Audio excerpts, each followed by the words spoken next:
আজ 12ই ফেব্রুয়ারি। বাংলা কথা সাহিত্যের এক অনন্য শিখর পুরুষ আখতারুজ্জামান ইলিয়াসের জন্মদিন। 1943 সালের এই দিনে গাইবান্ধার সাগাটার গটিয়া গ্রামে জন্ম নিয়েছিলেন এক নীরব অথচ গভীর শিল্পী, যিনি শব্দের ভেতর দিয়ে আমাদের ইতিহাস, সমাজ, রাজনীতি ও মানুষের অন্তর্জগৎকে এমন নিখুঁতভাবে ধরেছেন যা বাংলা সাহিত্যে বিরল। ইলিয়াস ছিলেন স্বল্পপ্রজ লেখক। মাত্র 2টি উপন্যাস, কয়েকটি গল্প সংকলন, সংখ্যায় খুব বেশি নয়, কিন্তু গভীরতায়, শিল্পরূপে তিনি যেন ঘন সোনার মতো, কম কিন্তু বিশুদ্ধ। তার লেখায় আমরা পাই বাস্তবতার নির্ভীক চিত্রণ, রাজনৈতিক সচেতনতা, ইতিহাসবোধ, তীক্ষ্ণ অন্তর্দৃষ্টি এবং সূক্ষ্ম কৌতুকের এক অপূর্ব সংমিশ্রণ। তাকে বলা হয় সমাজ বাস্তবতার অনন্য রূপকার। এই অভিধা তার প্রাপ্য, বরং আরও বেশ কিছু।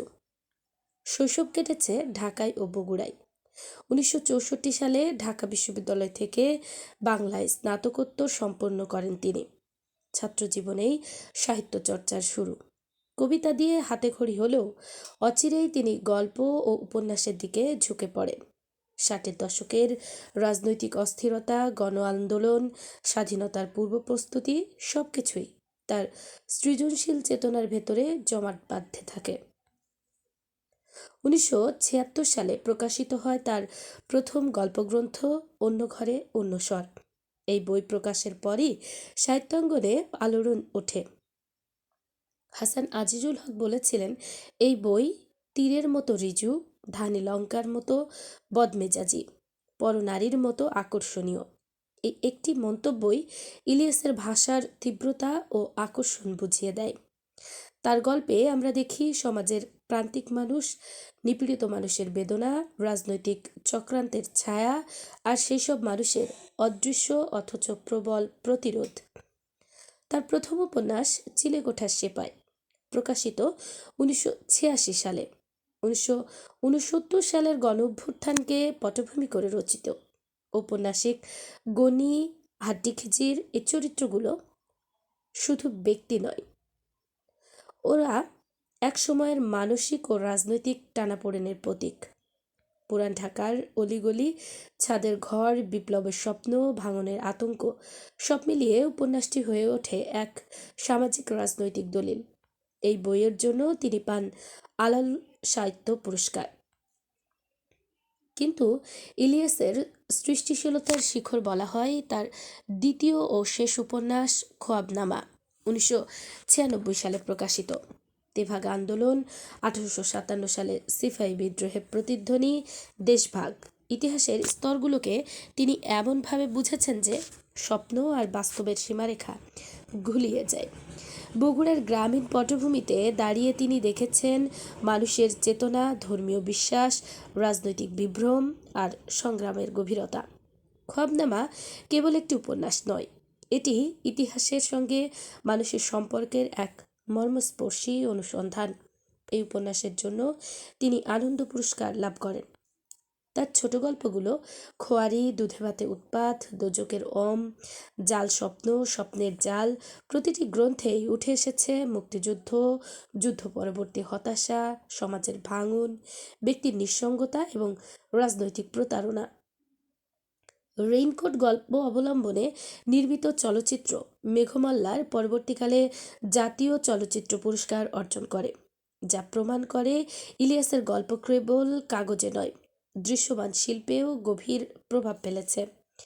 ইলিয়াস ছিলেন শিক্ষক, জগন্নাথ কলেজে অধ্যাপনা করেছেন, পরে বিভিন্ন গুরুত্বপূর্ণ দায়িত্ব পালন করেছেন। কিন্তু তার ভেতরের মানুষটি ছিলেন সংস্কৃতি মনস্ক, প্রগতিশীল এবং মানবতাবাদী। তিনি বাংলাদেশ লেখক শিবিরের অন্যতম প্রতিষ্ঠাতা।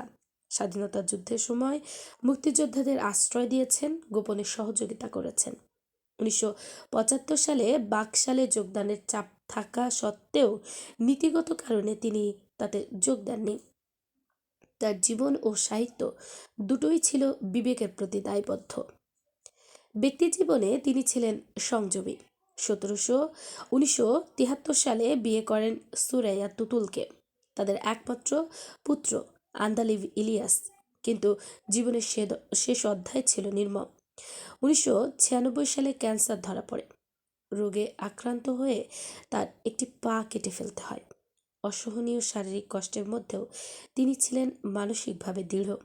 অবশেষে 1997 সালের 4 জানুয়ারি তিনি চলে যান ঢাকার মালিবাগে।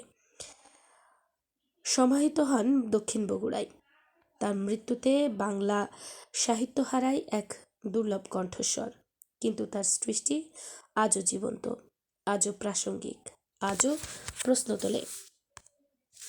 মহাশ্বেতা দেবী বলেছিলেন, কি পশ্চিম বাংলা কি বাংলাদেশ, সবটা মেলালে তিনি শ্রেষ্ঠ লেখক। হাসান আজিজুল হক বলেছেন, নোবেল পাওয়ার মতো মাপের লেখক ছিলেন তিনি। এই মূল্যায়ন কেবল প্রশংসা নয়, এটি তার শিল্পমানের স্বীকৃতি। ইলিয়াসের ভাষা ছিল স্বতন্ত্র। সংলাপে কথ্য ভাষায় নিপুণ ব্যবহার, চরিত্রের মানসিকতার গভীরে প্রবেশ, ইতিহাসকে ব্যক্তির অভিজ্ঞতার রূপান্তর, এসব তাকে আলাদা করেছে। তিনি কখনো সরাসরি স্লোগান দেননি, বরং মানুষের দৈনন্দিন জীবন, স্বপ্ন, ভয়, লোভ, বিশ্বাস এসবের মধ্যে দিয়ে রাজনীতির নির্মমতা তুলে ধরেছেন। তার গল্প পড়লে আমরা বুঝি, ইতিহাস শুধু বড় ঘটনাই নয়, মানুষের ছোট ছোট জীবনেও লুকিয়ে থাকে। আজ তার জন্মদিনে আমরা কেবল একজন লেখককে স্মরণ করছি না, আমরা স্মরণ করছি এক বিবেকবান বুদ্ধিজীবীকে, এক শিল্পীকে যিনি আপসহীন ছিলেন, যিনি জানতেন সাহিত্য কেবল বিনোদন নয়, এটি সমাজের আয়না, কখনো প্রতিবাদ, কখনো আত্মসমীক্ষা। শ্রোতা বন্ধুরা, আখতারুজ্জামান ইলিয়াস আমাদের শিখিয়েছেন স্বপ্ন দেখতে, কিন্তু সেই স্বপ্নের ভেতরে বাস্তবের কঠিন সত্য খুঁজতে। তিনি দেখিয়েছেন, একটি জাতির ইতিহাস বুঝতে হলে তার প্রান্তিক মানুষের কণ্ঠস্বর শুনতে হয়। তিনি প্রমাণ করেছেন, সংখ্যায় কম হলেও গভীরতায় মহৎ হওয়া যায়। আজকের এই দিনে আমরা তার প্রতি জানাই গভীর শ্রদ্ধা। তার লেখা পড়ি, নতুন প্রজন্মকে পড়তে দিই, কারণ ইলিয়াসকে পড়া মানে কেবল সাহিত্য পাঠ নয়, এটি আমাদের সমাজ, ইতিহাস ও আত্মপরিচয়কে নতুন করে ভাবায়। আখতারুজ্জামান ইলিয়াস, আপনি আছেন, থাকবেন আপনার শব্দে, আপনার চরিত্রে, আমাদের স্মৃতিতে। শ্রদ্ধাঞ্জলি।